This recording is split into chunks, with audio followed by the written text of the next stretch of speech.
تو قسمت قبل درباره اصل کلی اثر مرکب صحبت کردیم.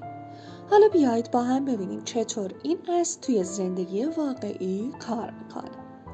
مثلا فرض کن هر روز فقط 5 دقیقه برای یادگیری یه مهارت جدید وقت میذاری.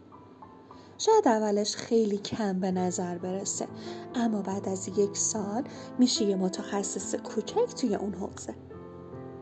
یا مثلا اگه روزی یه خوراکی ناسالم رو حذف کنی، کلی کالری ذخیره میکنی که بعد از مدتی تاثیر بزرگی روی سلامت و وزنت میذاره.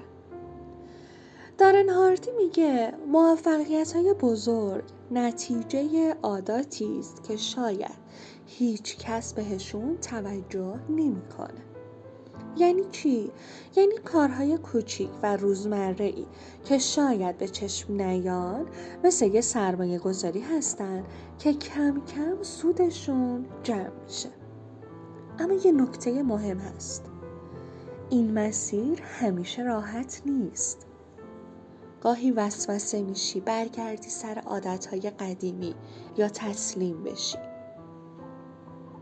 اما باید یادمون باشه که موفقیت مثل مسابقه 2 ماراتونه.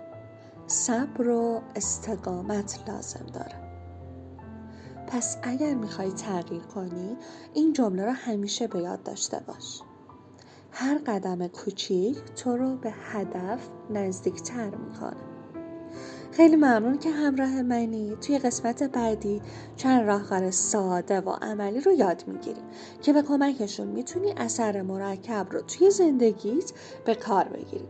تا اون موقع یادت باشه مسیر موفقیت با قدم‌های کوچیک شروع میشه. خداحافظ تا شنیدن دوباره.